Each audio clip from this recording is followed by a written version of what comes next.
My guest today, Hannah Levin, embodies the transformative power of personal healing and its ripple effect on the world. She has been guiding women towards vibrant health through an integrated approach of Ayurveda, yoga, and mindset transformation. But her path to becoming a healer began with her own health struggles, challenges that ultimately revealed her life's purpose. Now a devoted practitioner and teacher, she combines ancient wisdom with modern habit evolution techniques to help women break free from the belief that they are stuck in their current health situations. Her message is clear. With the right conditions and support, our bodies and minds have an infinite capacity to heal. Welcome, Hannah. Thank you, Rose. I'm so excited to be here. I'm excited that you're here. So, we're going to start off by asking you to tell us about yourself and your journey to how you came to helping others on your path. Yeah. Well, I think like many people who end up in the healing profession, we have to go through some dark nights in our own evolution. So I feel really lucky. I grew up in a family where food and herbs were seen as medicine. And so that seed got planted very early on in my life. However, I had chronic sinus infections all through high school. And I turns out like my room in the house that I grew up in was kind of moldy. And like there were kind of just all these predisposing things. Fast forward, like gut dysbiosis that came in from all those antibiotics, and then the things that happen, like inflammation and insomnia and weight gain and horrible PMS and joint pain. I mean, kind of all the things. And yeah, and then I became a yoga teacher. I started teaching yoga in 2004, and I was kind of seen as somebody in the community that was really healthy, but I felt like a fraud a lot because I was like dealing with my own health stuff. And so in 2015, I went to Ayurveda school, and I went like in big part to be able to help other people. But what I didn't realize is how much I would heal. But the big shift for me was in 2013, I was diagnosed with high grade cervical dysplasia, which is a pretty common diagnosis for women. And there's a lot of, I know you get the whole like energetic and spiritual, emotional components of everything. So, as we are women living in a patriarchal society and navigating how to be powerful in whatever way that looks like, that's acceptable. A lot of us will have imbalances in our reproductive organs, and the Western medicine route is to cut it out, which doesn't actually solve anything. And so that diagnosis in 2013 really put me on my path to be like, I'm not going to just have surgery to remove 70% of my cervix. I want to investigate like why this happened, like go upstream. And so that led me to Ayurveda school in 2015. So I've been practicing for almost 10 years now Wow. and specializing in women's health specifically. Yeah. Wow, what a journey. I think oftentimes, and many who I've spoken with on the podcast, they've had to go there or go through their own challenges to get where we are today. And as Yes. you're describing your story too, I mean, I'm also a yoga instructor and became one after having my own personal struggles and realizing how much yoga has helped me and transformed my life as well. Well, let me just say that all of the things that I mentioned prior that I was struggling with, I no longer struggle with. And I've had some, health um, roller coasters since then. I mean, as we live, and Yeah. now I'm in perimenopause, and like that's its own adventure. And so I'm constantly learning from my own experience.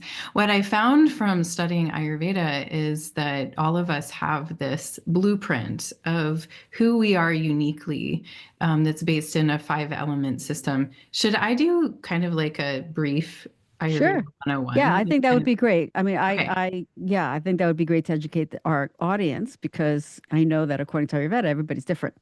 Right.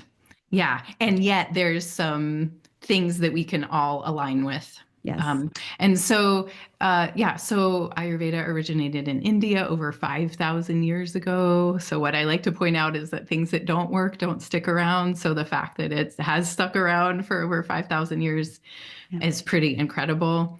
It's a five element system, um, similar to Chinese medicine and Tibetan medicine, which actually grew out of Ayurveda as it traveled across Asia. So the five elements in Ayurveda are space, air, fire, water, and earth. And everything can be brought back to its elemental components, from food to weather patterns to mental states to things that are happening in our bodies to life stages to everything. And Ayurveda further simplifies us working with these elements by putting them into what we call doshas or energies. And dosha can also be translated as faults, kind of like the fault in the earth, like where things shift. And so the doshas, and I'll come back to this shifting idea in a moment, but the doshas are made up of two elements each. So vada is the dosha that's made up of air and space. Sorry, air and space. So it's very light and ungrounded and dry and mobile. Pitta is made up of fire and water, so it's very like hot and sharp and spreading. And kapha is made up of earth and water, so it's heavy, dull, cool, static. And so all of us have all three of these doshas, but in differing amounts. And that's where we become our own unique universe. So we have what's called a prakriti, which is our base constitution, which is established when we're conceived.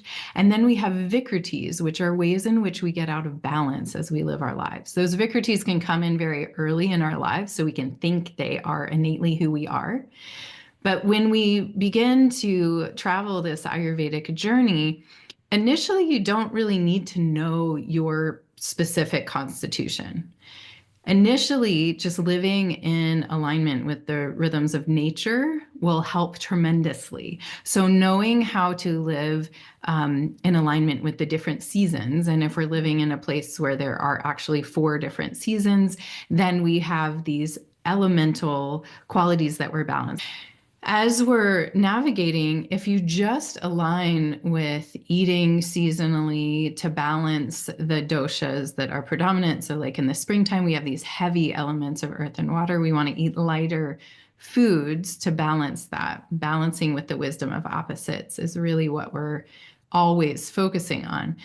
So navigating with the seasons is a great place to start. And I think a lot of people get really hung up on what's my constitution, and then they're like, "Oh, this Ayurveda thing's too complicated. I'm not gonna bother."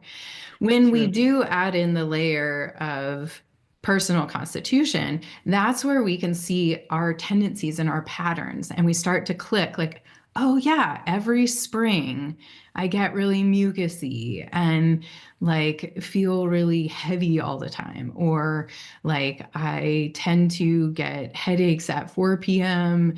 in the winter, or things like that we're like, oh, aha, it's a lot of noticing, and then we can see these patterns. But the individual constitution really helps us understand that we're not so strange. Like, we will have these tendencies. Like I had a tendency to, I'm Vata Pitta, so I'm Vata predominant, Same I. secondary Pitta, and then Yeah. I don't have much Kapha at all.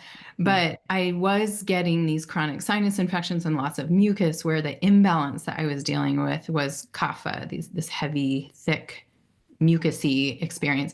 But then other experiences like chronic constipation and insomnia and anxiety, those are all vata imbalances. So my primary constitution is that fault. It's like where we tend to go out of balance. So we will tend to go out of balance most in our predominant dosha. Okay. Just want to take a moment. If this episode is resonating with you, please hit the like button and subscribe. And if you have a moment, share it with a friend who you think may also enjoy this episode. Thanks for being here. I like the way you explained it, even if we don't know our own constitution, which can be very daunting if you don't have it explained to you well or the proper guidance.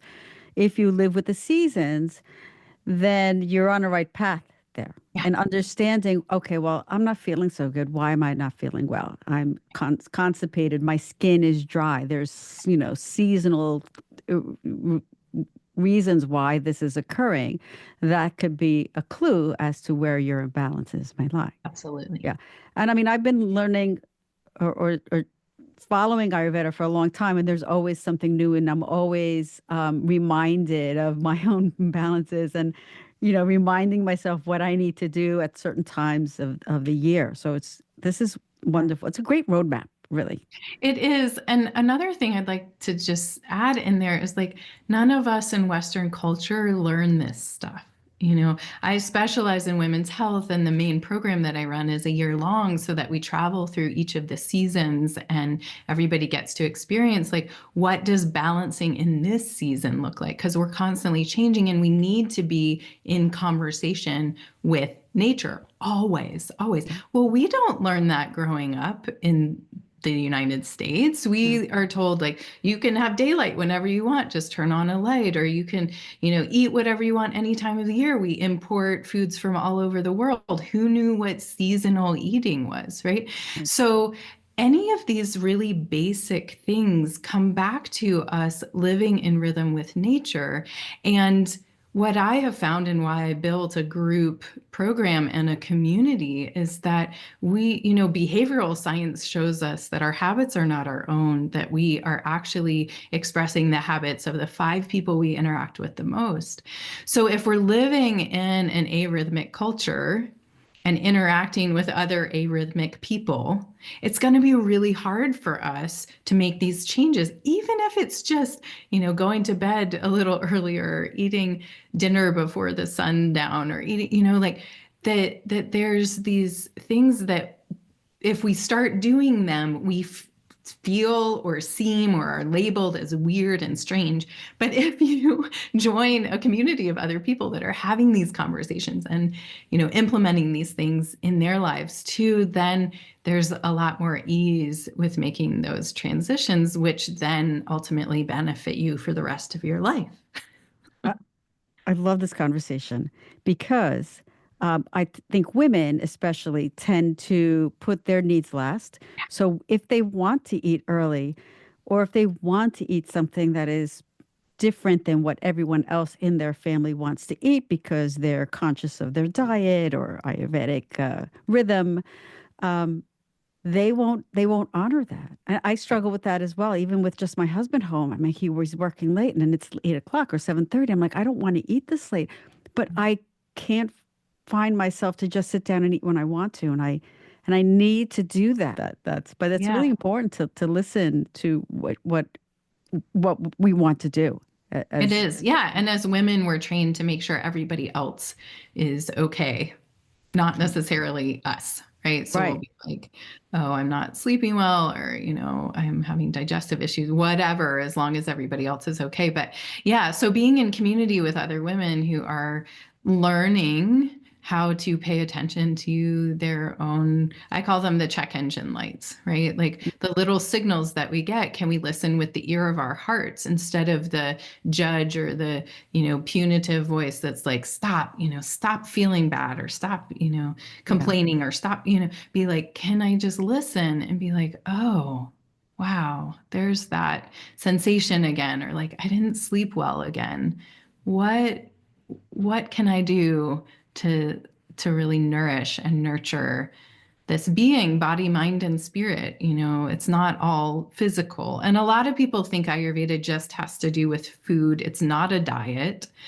There's not one way to eat in Ayurveda. It's kind of seasonal alignment layered with your personal constitutional needs and imbalances that you're healing. And so everybody's on their own journey, but while we live in this really individualist society that's like everybody for their own, we're really hesitant to do like what you were just talking about. Like, what if you sat down by yourself and set a nice table for yourself and, at 5:30 and just had like a really lovely evening meal. And then when your husband comes home at 8, you're like, here's your dinner, and I'll sit and talk with you and I'll have a cup of tea. But I feel better if I'm not eating at 8 p.m. Great. and we're not here to force it on anybody else. But we, in my program, the Vitality Circle, we call it trickle down Ayurveda, because as we are practicing, and the people in our households, and I have two teenagers who are very resistant to all this stuff, but then they'll start noticing, they'll be like, oh yeah, I ate all that ice cream at 10 p.m. and then I woke up this next morning just feeling really groggy and sluggish and had a big coating on my tongue. And I'm like, Right. there you go, you're Yeah. noticing. Right. Digestion is really, really important to observe in Ayurveda. Can you talk about Mhm. that? And then the gut microbiome, because this is good Yes. stuff. Yes. And what I love about this conversation is that Western medicine is just discovering how Yes. important the gut microbiome is and healthy digestion to our overall health. But Ayurveda has known this for over 5,000 years. So, yeah, digestion is seen as the seat of health in Ayurveda. And so, all of us have a combination of all three doshas, as I mentioned before, but there are tendencies for each doshic pattern with the digestion. So Vata folks will tend to have more dry issues. So gas, bloating, so burping, farting, feeling like you're pregnant after you eat a meal, like really bloating up, and also feel erratic hunger. So not really clear, authentic hunger, like eat a meal. So Vata folks will tend to kind of pick at food or snack throughout the day, which is actually further increasing the imbalance instead of eating just three regular meals on a schedule. And then elimination wise, Vata folks will tend to be constipated. So will not have a full bowel movement at least once a day. Often it's dry. Pebbles feels like there's not a full elimination, and can have a tendency towards things like hemorrhoids. Um, and so and use of laxatives ends up often being what people turn to there. And a lot of people are on laxatives that don't need to be. Right. And those can be helpful in short term needs. But pitta digestion will tend to be hot. So dealing with things like acid reflux, GERD, um, and will maybe even have like a burning sensation in the stomach. And then elimination wise, we'll be dealing with loose stool. So people that like have to run to the bathroom or even going to the bathroom after each time they eat, are going to have more of that pitta fiery imbalance. And then kapha, the sluggishness is like if you eat and then you feel like there's just a rock in your stomach, like Mm. things are not moving, or like it's taking forever to digest something. And then constipation is also an outcome of that for the elimination, but it's more of a sluggishness, not from it being hard and dry, but from it just being slow. Like it feels like it takes days for a meal to Mm. move through your system. There can also be mucus in the stool there. Um, and so the gut microbiome is really kind of the modern day term for what we're looking at in Ayurveda, which is what we call Agni, which is spelled Agni, which is the digestive fire. And so we really look at the digestive fire as the seed of health. So we want to have, if you think about like, having a campfire that you're going to cook food over while you're camping, you don't want a raging inferno. You couldn't cook anything on that. You'd have to stand back 40 feet, right? And you also don't want just a teeny little twig fire, because that won't be enough to heat anything or cook anything. So we want a really healthy, balanced fire that has like some good coals, that are like established for ongoing radiant heat and a little bit of flame. And so often when I start working with women, we're looking at specifically what's going on with their digestion. And most people have compromised Agni. And I would say more so on the lack of strength side than being overactive. So the Agni really often needs support through both rebuilding the microbiome. So in our kind of modern day conversation about this, people are really focused on probiotics and prebiotics and us wanting to have the gut bugs that are really beneficial, and then taking out the gut bugs that are not as great, like candida is probably one of the like yeast kind of overgrowth, is probably one of the most common known. But what I think that modern day conversation is missing is the support of the digestive fire, that through what we're eating, like using digestive spices and making sure food is warm and cooked when the Agni is low, we're not eating raw, cold, or dry foods, that we're supporting that fire without bombarding it with, you know, probiotics. And even, probiotic foods have become really popular. Like, and kombucha was something that really took off as this is a probiotic food. But if you're having kombucha, you need like an ounce of it a day. Like drinking a whole bottle of kombucha is very overtaxing for your. Oh yeah, I know firsthand. I tried it and I was in agony. I didn't know Yeah, what was happening. I think yeah, it's too much fire. we try to do so much. Yeah. And even with the probiotics, I mean there it's all comes down to having a balance. Right, right. And so having some probiotic foods, I encourage folks to make homemade sauerkraut and sometimes kimchi, depending on how well they handle spice.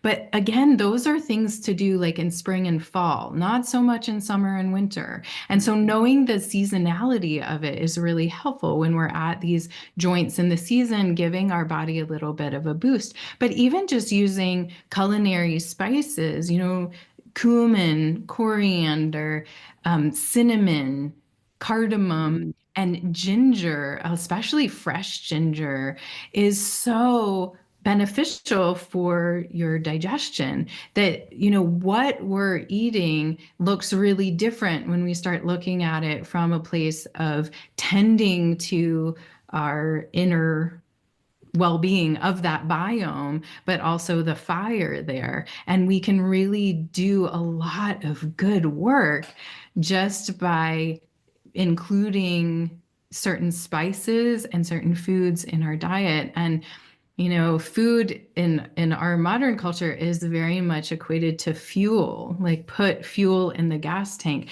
And there's a lot more yeah. to, to that. And I would say that's actually not a very helpful analogy most of the time. We do need fuel to continue, to have energy. And yet the whole conversation of like calories, I'm like, let's get rid of that. Like calorie, however many 100 calories of Cheetos and 100 calories of broccoli are going to do very, very different Different things things. in your Yes. body. Yes. Yeah. So anyway, I digress, but that's a No, no, bit that's great. of the microbiome Agni picture. Yeah. Yeah. And it's really difficult for someone though to understand what's going on in their microbiome unless you get it tested. I recently had mine tested and found that I have leaky gut. So my doctor is giving me protocol, all natural supplements, including probiotics, that I'm following. And I have to say, I had distension and gas and all those things. I know it's TMI, but I'm telling you because um, now I feel way better. I don't feel that. I feel like my digestion is normal. I have off days, but I know it's because maybe I was also told don't eat gluten and dairy for 3 months because I was having joint pain and also affected my gut. I noticed a difference there. So being guided by someone like an expert, a doctor, or someone in Ayurvedic field like yourself is really important because you don't want to go ahead and start doing something and, eating a pound of ginger a day because you may wake up and be like, oh my God, you have to go to the hospital or something like that. You don't want that. Right. Right. So Yeah. take In it slow. Ayurveda, Yeah, we have. I love that you've experienced that firsthand too. And in Ayurveda, we have these three questions that we always ask, and they are for who? Who are we talking about? Because everybody is their own individual universe. When? When are they doing this? And what time of year? What stage of their life? What time of day? Right? When are they doing it? And then how much? Right? So, how much of this food or herb or exercise or whatever? And in our Western mentality, we tend to think if a little is good, more is better. And that is not Mm. actually the case. So yeah, it's about balance. It's about understanding everybody's uniqueness. And how many of us too, I mean, before I found Ayurveda, I'd be like, oh, this diet or whatever is working for my friend. I'll try that. And then be like, oh, that feels awful. Or so and so can eat Sure. that piece of chocolate cake and feel fine. I can too. Or, they like to drink wine or whatever. And we're taking those cues externally by just looking at the world around us like, how can I be okay? And then alternatively, well, like in your case, you might have had a point in time where you're just like, well, I'm just getting older, so my joints are going to ache. And we kind of write it off instead of asking the question, like, how good could I feel right now? And wow, I'm not feeling that great. Let me check into what I could do about it. A lot of folks, and I think especially women, because we're caretakers and we're not used to paying attention to ourselves, we write it off and we say, well, it's okay. It's okay that I've gained 20 pounds in the last Right. 5 years. I'm middle aged anyway. Everybody else my age looks like this or whatever it is. Whatever. Yeah. Yeah. So I do detoxes twice a year in the spring and the fall. So these are the shifts in the seasons from when it's hot to cold or cold to hot. And we need to reset that digestive fire.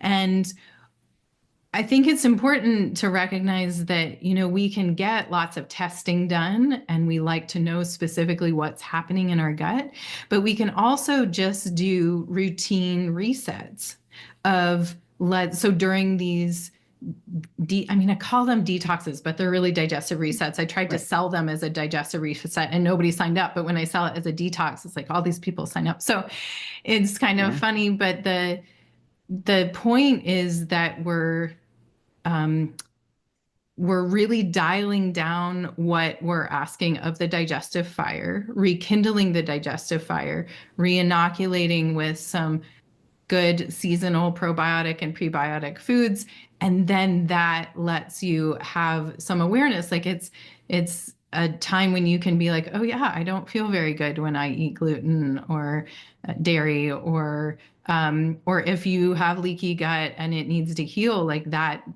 will do it. The detox will do it. So I'm just pointing out that if we're living rhythmically in an Ayurvedic lifestyle, that these resets are are keeping us in good stead Right.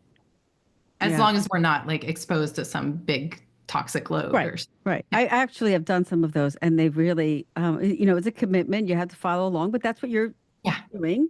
And I felt, oh my God, amazing Yeah. afterwards. And I just love the rituals of it and certain things. And even started to incorporate some of the things I learned during the reset into my everyday. So Yes. And that's the hope is that there's little pieces that you can yeah. continue and then Yeah, you I have a love of cardamom now. I love cardamom on my oatmeal, and it's just amazing the spice and that's another thing. You're exploring so many new different tastes and flavors, and those that are appropriate for you for season for the season. It's all natural stuff. right. It's not all this artificial stuff that's out there in the world. This is like the real stuff that we're working with, Yeah. which is And it's really the grandmother wisdom. Like if yeah, it doesn't really matter what culture we're from. If any of us go back, in our lineage a few generations, the grandmothers were healing with food and herbs. yeah. And that's what, in essence, Ayurveda is. Like, yes, it originated from India, but it doesn't mean you have to eat Indian food. It means that you are acknowledging what supports health that is simply in your daily flow. I'd like to take some time also to talk about some more of the common issues that women go through, especially during menopause. Can you reflect on what some of those more common struggles are, how Ayurveda or how you have helped women Yeah. transition through some of these struggles. Yeah, it's interesting. Like I started practicing 10 years ago and um, I was in my 30s and a lot of the women that have been drawn to work with me are older than me. And so I've learned a lot about perimenopause and postmenopause and now I'm almost 47 and I'm in the throes of perimenopause myself now and I'm like, "Oh, this is this is what the experience is like." And I'm so grateful for living the way that I do because I feel like I'm getting off pretty easy with this Yeah. experience too. But yeah, so I mean, I think there's all the shifts that we're familiar with the menopausal transition and just to frame the way I'm using these terms, perimenopause is really the 10 years prior to menopause, which is really one day, which is the day that you are finished with a year of not having any menstrual action. And then you're considered to be postmenopausal. So then you're no longer in reproductive years of your life. So perimenopause and postmenopause are these very distinct transitions. And I like to think about perimenopause basically being like your second puberty. So you're going through a lot of hormonal shifts. From an Ayurvedic perspective, um, you're shifting. So when you initially go through puberty when you're younger, you're moving from kapha stage of life, which is this like grounded, like as babies, we're kind of, we're growing and babies, children, adolescents, we're physically growing a lot, that earth and water element. And hopefully we have a good foundation and we feel like very supported and have good bedrock for us to build our lives on. A lot of us get some traumas in there too that can throw us off. But that shift is moving us from kapha stage of life into pitta stage of life. So that's really our like reproductive years and adulthood. And so pitta stage is like when we're building everything, we're on fire, we're creating a career, our new community, a family away from, just the family Right. that we grew up in. And Sexual activity, yes, all yeah, that's happening. yeah, Yep.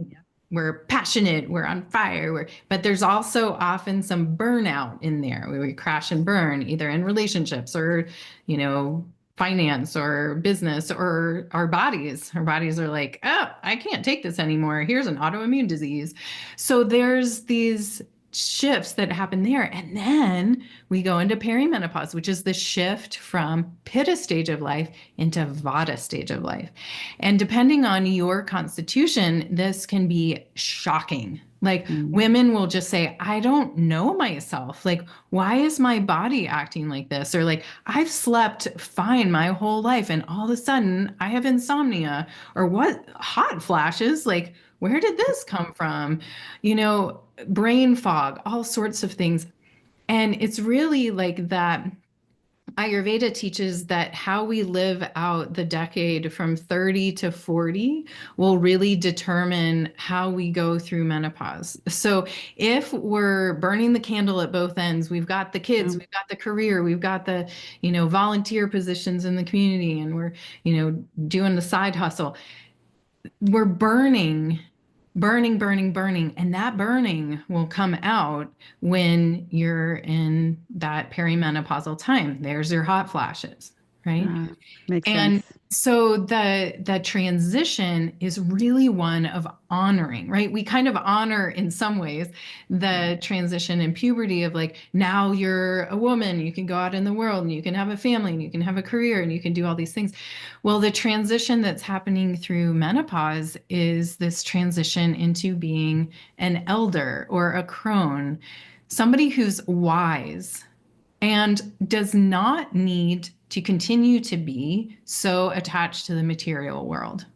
And yet in our culture, again, we say, stay young, dye your hair and, get Botox and continue to pretend that you are not aging. We poo poo the aging process. And yet it is one of the greatest honors. Like, what what's the alternative, right? Right. If we get to be in our 50s, 60s, 70s, 80s, 90s, maybe beyond, wow, what wisdom we've gained, Right. what amazing life experiences we've had. And can we step into that era of our lives honoring that it is different from where we were when we were 30 and 40, right? And this is a big part of what the community that I lead is focusing on is what we call graceful aging, where we celebrate it, that we listen to each other's wisdom and experiences, and we don't say, oh, just go get some Botox or Right. Yeah. get No, I on a think different diet or, I think it's something that's really like beautiful. honoring. Yeah. Yeah. Yeah, because and it doesn't mean that we cannot reinvent ourselves and try new Right. things and embrace new things. It's just honoring that passage into this time and Right. embracing it because really when you look at it, society is not doesn't really look fondly upon that age No, group or that, no. where like you said, pretend to be someone who you're not when we really should Right.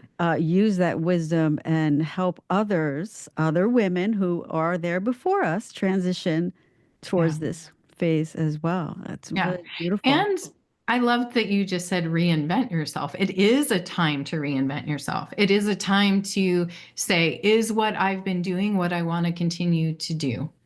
Right. And it's a time to give back. Women who are moving into their 60s and 70s and, are looking at like, how do I give back in the world? And unfortunately, there's not a whole lot of encouragement for that just in our mainstream culture.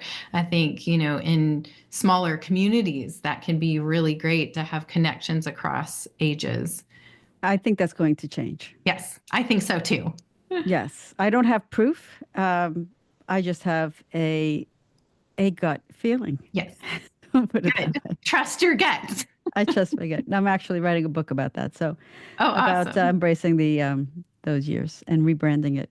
And so I'm excited about that. Wonderful. Yeah, so I'm all about that because I know I have a lot more things to do, and I've done a majority of the. Well, besides having my children at the age of 41, I've went on to become a yoga teacher at a later age, and then a podcaster, and just embracing so many things because I just don't want to stop. Yeah. But not just that, because I just feel I have so much more to give and give back, and that's Great. why I do And what I do. I have a bunch of questions for you from what you just said, but there's a subtlety that comes in with that time. Like when we're in more pitta stage of life, it's just like get the stuff done, check the boxes. It's Yeah, very linear and material based. It's like this life, this, right?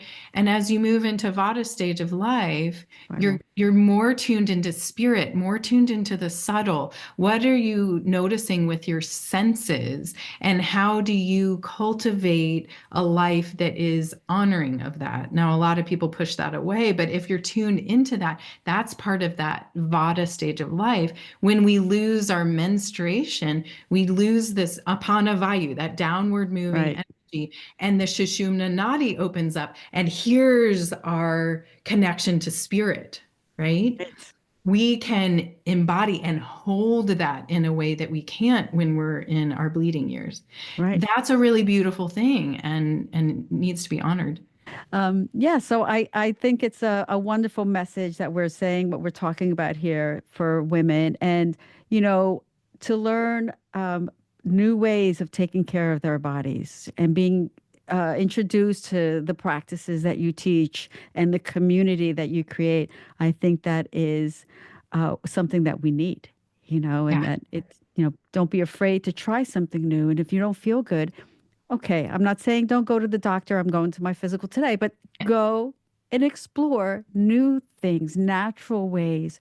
I think it's fun, Yeah. Yeah. I always right? tell my clients, go get the information and then let's talk, like get your labs done, Yeah, get the information and then know that what your doctor will present you with is one option.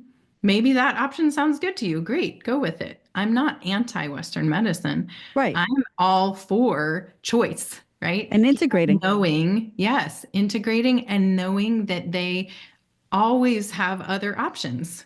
If Yes. they're just told, oh, the only thing we can do for you is put you on a medication, and they're like, yeah, I don't. Most medications are gut disruptors. And so, back to the leaky gut conversation, we need to really think twice before going on medications. And most adults over the age of 50 are on a good handful of medications. So Well, many. that's setting you up for gut dysbiosis, leaky gut, how poor agni, however you want to phrase it. And that's going to impact your health for the rest of your life in a way that's not necessarily going to override the benefit you might be getting from those drugs. So I just tell people, like, you have choices and you can Yep. weigh. You might decide one medication is worth taking, but you're going to nurture your gut in these other ways. It works out. Okay, great. But let's not just pile on lots and lots and lots of pills and not understand the long-term repercussion of Yes. Yes, you do have choices. You're so right. I love that. Can you talk about so you work with people, obviously you have a community. Talk a little bit more about that, how you work with people and or what your offerings are, how they can find you, all that good stuff. Yeah, well, thank you for the opportunity to Of share that. course. Yeah, my business is called Heartfelt Wellbeing. And so my website is just heartfeltwellbeing.com. And you can find everything there. My main program is called the Vitality Circle, and it's a year-long program for women. And we journey through 4 seasons. And within each of those seasons, we focus on 10 daily habits. So they're the same habits every season, but we deepen our connection with them and their seasonal alignment. So as I mentioned before, it's like we're learning how to live through each season of the year in constant conversation with nature. So we do that as a group. And then additionally, every member of the Vitality Circle is working one on one with me to balance whatever their current imbalances are. So whether it's an autoimmune disease or high blood pressure or, um, some sort of gut issue, constipation, whatever, we're working with it. And we also do a lot of work with mindset and thought processes. And so a lot of people think Ayurveda is just about food. It's not. And so, yeah, we incorporate, breath body practices Good. and meditation and the ways in which our changing thoughts and habits affect our relationships. So it's really a large whole life picture. And so I often describe it as like women's circle meets concierge medicine. It's I like love that. you've You got should me in your brand that. back pocket with the Ayurveda, and then we're also have this incredible community. So that opens up 4 times a year at the beginning of each season. Um, and then additionally, I have the detoxes that I mentioned that anybody can sign up for. Men too can sign up for the detoxes. Those are in the spring and the fall. And then I also have a course that's just kind of like self-paced videos that's for women's health from the perspective of Ayurveda, and that's called Evolve. And then I do retreats. So I do online retreats for each solstice and equinox. And then I also lead in-person retreats. I just got back from leading a week-long retreat in Costa Rica. Well, I loved having you here talking about everything Ayurveda, and your energy is amazing. And so, yeah, so I thank you for being here today. It's been wonderful. Well, thanks for the Yeah. opportunity. I really appreciate it. And I hope it does turn some people on to exploring what Ayurveda has to Yeah. offer them. And yeah, and I didn't mention too, I lead a Facebook group and I have a YouTube channel, and both of those Yes. are totally free. And there's a lot of information. There's yoga on there, and I teach yoga from an Ayurveda inspired perspective. So they're seasonally Oh, aligned yoga beautiful. practices. And so that can be kind of interesting for people that are interested in yoga too. But there's also a bunch of talks. They're called Tuesday Talks with Hannah, and they're about a half an hour each. And so there's lots of kind of seasonal things, intro to Ayurveda, conversations about different things. And then there's also some cooking videos if you want Oh, to wow. cook along with me and learn some tips and tricks from understanding food from an Ayurvedic perspective. So yeah, check those things out. Yeah, and I'm sure if anyone has questions, please direct them to Hannah. She'll be more than happy to answer them. I'm sure you have questions. Don't be afraid to dip your toe into that Ayurvedic pool and learn Yes. more. Yes. Wonderful. It's really fun. Yeah, It's a fun pool. it is. That Awesome. was Thank great. Thank you. you.